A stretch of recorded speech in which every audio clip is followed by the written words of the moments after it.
गांव के किनारे एक छोटी सी झोपड़ी थी और उसमें रहता था एक छोटा सा लड़का। नाम था आरव।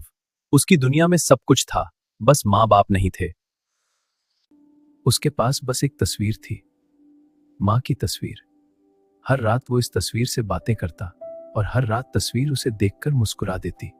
सुबह सुबह वो मंदिर की सीढ़ियों पर बैठ जाता, लोग उसे देखकर रुकते, कुछ दे जाते। वो कभी हाथ नहीं फैलाता था, बस बैठा रहता था, मानो कह रहा हो जो देना है दे दो, नहीं तो कोई बात नहीं। लेकिन आरव को सबसे ज्यादा पसंद था स्कूल। वो रोज वहां जाता, दीवार के उस पार से मास्टर जी की आवाज सुनता और मन ही मन सब कुछ रट लेता। एक दिन मास्टर जी ने उसे देख लिया। आरव डर गया। उसे लगा अब डांट पड़ेगी, भगा दिया जाएगा। लेकिन किस्मत को कुछ और ही मंजूर था। क्यों बेटा, अंदर क्यों नहीं आते? मेरे पास किताबें नहीं है, न ही फीस। अगले दिन मास्टर जी ने उसे पुरानी किताबें दे दी। आरव की आंखों में ऐसी चमक आई मानो उसे पूरी दुनिया मिल गई हो। वो किताबें उसके लिए किसी खजाने से कम नहीं थीं। रात को झोपड़ी में मिट्टी के तेल की बत्ती जलती। उसी हल्की रोशनी में आरव घंटों पढ़ता। आंखें थक जाती, नींद आ जाती, लेकिन वो रुकता नहीं था। उसे एक ही जुनून था, पढ़ना। दिन में वो खेतों में काम करता, बर्तन मांजता, कोई भी काम मिल जाए कर लेता। गांव वाले देखते और हैरान होते, इतना छोटा बच्चा और इतनी मेहनत। वो हर पैसे को बचाता, गिन गिन कर रखता। उसे पता नहीं था क्यों, बस लगता था कि एक दिन ये पैसे उसके सपने पूरे करेंगे। फिर एक दिन गांव में खबर आई, शहर में एक बड़ी प्रतियोगिता होने वाली है। जिला स्तर की प्रतियोगिता, जहां बच्चे अपनी पढ़ाई का लोहा मनवा सकते थे। आरव दौड़ता हुआ मास्टर जी के पास गया। उसे लगा यही वो मौका है जिसका वो इंतजार कर रहा था। लेकिन उसे नहीं पता था कि यहां से उसकी मुश्किलें और बढ़ने वाली हैं।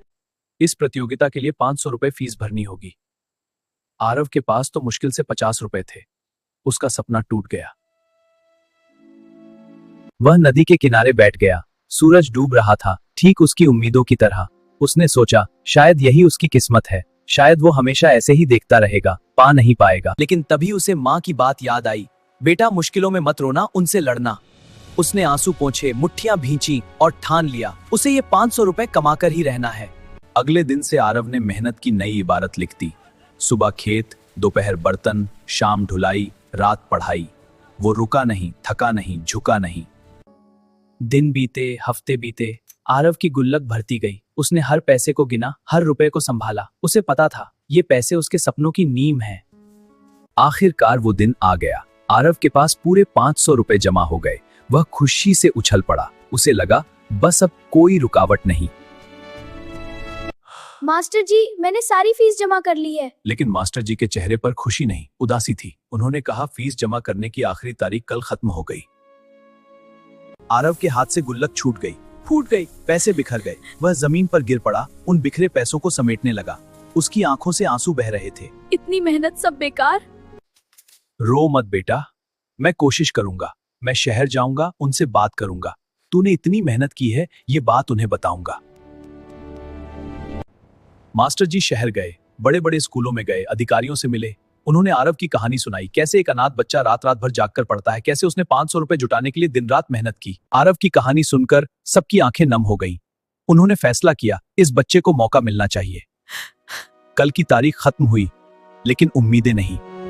गांव में आरव बस स्टॉप पर बैठा इंतजार कर रहा था। सूरज डूब रहा था, उसकी उम्मीदें भी डूब रही थीं। उसे लगा शायद मास्टर जी नहीं आएंगे, शायद सब खत्म हो गया। तभी दूर से बस आई।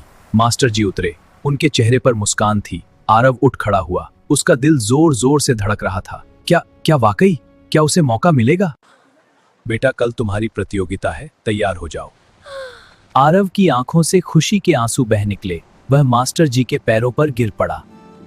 प्रतियोगिता वाले दिन आरव उसी नीले कुर्ते में नंगे पांव वहां पहुंचा। शहर के बच्चे अच्छे कपड़ों में थे, चमकते जूतों में। वे उसे देखकर हंसे, उंगली उठाई, लेकिन आरव ने किसी पर ध्यान नहीं दिया। परीक्षा हॉल में सैकड़ों बच्चे थे। आरव ने प्रश्न पत्र देखा। कुछ सवाल मुश्किल थे, कुछ आसान। उसने गहरी सांस ली और लिखना शुरू किया। उसे माँ याद आई, मास्टर जी याद आए, उसकी मेहनत की रातें याद आईं। जब नतीजे आए तो पूरे हॉल में सन्नाटा छा गया। अनाउंसर ने आवाज लगाई। आरव को यकीन नहीं हुआ। वह वहीं खड़ा देखता रहा। आरव मंच की ओर बढ़ा। वही नीला कुर्ता, वही नंगे पांव। उसने ट्रॉफी उठाई। उसने मास्टर जी की तरफ देखा, वे रो रहे थे। फिर ऊपर आसमान की तरफ देखा। माँ, तुम देख रही हो ना? उसे ट्रॉफी मिली, ढेर सारी किताबें मिली और सबसे बड़ी बात 5 साल की स्कॉलरशिप। अब वह बिना किसी चिंता के पढ़ सकता था। उसकी मेहनत रंग लाई थी। मैं और मेहनत करूंगा। गांव लौटा तो पूरा गांव उसे देखने आ गया। वही लोग जो कभी उसे अनाथ कहकर पुकारते थे आज उसके जयकारे लगा रहे थे। आरव ने ट्रॉफी ऊंची उठाई। उस दिन गांव का हर बच्चा जान गया कि मेहनत का कोई विकल्प नहीं। माँ, देखो मैं हारा नहीं।